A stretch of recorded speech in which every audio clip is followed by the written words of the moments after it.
Okay, so Dune, directed by David Lynch, released in 1984. It's probably one of the weirdest and unintentionally funny movies I've ever seen in my life. I came out of watching Dune 2 and I knew there was a 1984 version directed by David Lynch. A lot of people said it wasn't that good, but I said, let's give it a shot. Let's give it a shot. Let's see. I mean, it's 1984. I knew it was gonna be kind of goofy, kind of cheesy. The technology back then wasn't as good as what we have today, so they can make an amazing sandworm come out of the sand and be just as thrilling and immersive as we can do today. But I said, let's give it a shot. Let's see. I wanted more Dune in my life. I wanted more of this universe in my life, and that's why I put this movie on. And let me tell you guys, this movie is just awful, but it made me laugh a lot. And let's talk about it. Let's talk about the differences. Let's talk about the aesthetics. I want to deep dive into what made this movie just that bad because being released in 1984, I don't think is an excuse for this movie to be as bad as it was. Now, a lot of this movie relies on inner dialogue, inner thoughts, and there are long moments where you are just staring at a character's face and their inner monologue is going on and on and on. And like, I know that's in the book, but it works as a book because it's not the same experience as, you know, you're reading that character's inner monologue, but it doesn't work in the movie. It really comes across as very cheesy and hacky, and it's just not good. Now, the structure of the movie is being narrated by Princess Irulan throughout the movie. You're hearing her narration throughout, and it's another thing that's in the book, but I don't think it necessarily needed to be in the adaptation. It's just something you can really take out and it wouldn't change a lot because you're seeing the things play out. You don't need to have inner dialogue, plus on top of that narration, plus on top of that even more narration by Princess Irulan. It's just a lot of exposition, a lot of talking and explaining, and even then they leave a lot of stuff unexplained. Also, the first few minutes of this movie I was watching and I was like, you know what, I think I'm into it, you know, it looks good. And then this scene played out.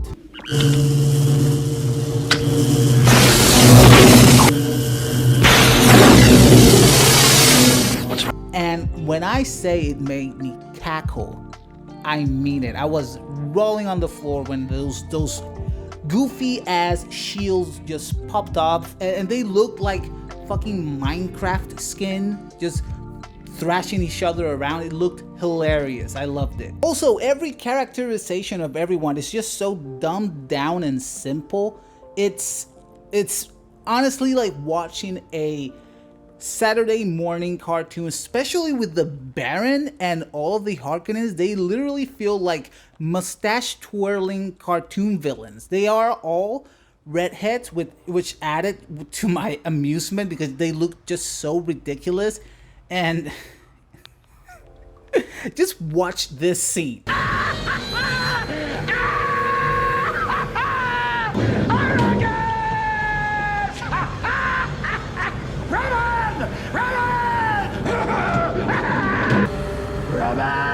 Raban! I place you in charge of Arrakis. Please and squeeze! Give me spice! Now, the more I talk about this, the more I realize I enjoy it for all the wrong reasons. I really do. It's kind of like a guilty pleasure. It's horrible, but it's so amusing in all the wrong ways. They crammed the entirety of the first book, which is now Dune Part 1 and Part 2. They crammed it into one movie, and you can see why that doesn't work. The pacing was so rushed. Now, the people saying, the pacing in the first two Dune movies is just way too slow. Yeah, but you kind of need that. You need that for the story to feel natural and progress naturally. And this movie just feels so rushed. Everything is so rushed that it just spin my head around. It's really it's 2 hours. It feels rushed, but at the same time so slow. It's the longest 2 hours of my life. It's a weird experience. This movie is a weird experience. Every performance just felt like and I blame this a lot on direction, because you really, there's no way to make that screenplay work. There's no way as an actor. So a lot of the direction is just very, very bad. Oh my god. Just remembering stuff from the movie right now, it just made me cringe. But yeah, there's a lot of cringy, non-nuanced, just basic bad acting. I think it's very well known that David Lynch just hates this movie. He made the movie and he is its biggest hater. He doesn't like Dune at all. Can I ask you why you consider Dune a disappointment? Dune, I didn't have final cut on. I started selling out even in the script phase, knowing I didn't have final cut. It was a slow dying the death and a terrible, terrible experience. Do you regret making it? Yes. Also, Paul's arc in this movie just loses its meaning entirely because it loses all the nuance. And originally the intention of Paul's character and its arc is don't trust messianic figures, don't trust blindly figures of power. And in this movie they just make him the hero and there's no nuance. You don't see him kind of turning into the dark side a little bit, and there's none of that. And that kind of takes away from the meaning of that arc, and I just didn't like it. The best way I would kind of explain how this movie compares to the new and improved Dune is the new ones are Mona Lisa, and the old one is the Mona Lisa drawn by a kid with crayons. You can see it's there. You can see it kind of resembles The Thing, but it's just very simple, and it loses all of the nuances that made the Dune story great. They're not there.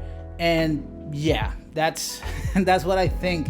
It's entertaining if you want to laugh your ass off and get drunk and high and just watch something to go what the fuck. But yeah, it's just Dune 1984. what a piece of shit. Anyways, guys, those are my thoughts on Dune 1984. Have you seen it? Please let me know down in the comments below. Remember to follow me at caffeine.prince98 on Instagram. I don't have Twitter because it doesn't exist, and Facebook is for the memes. So I'll catch you guys later. Peace.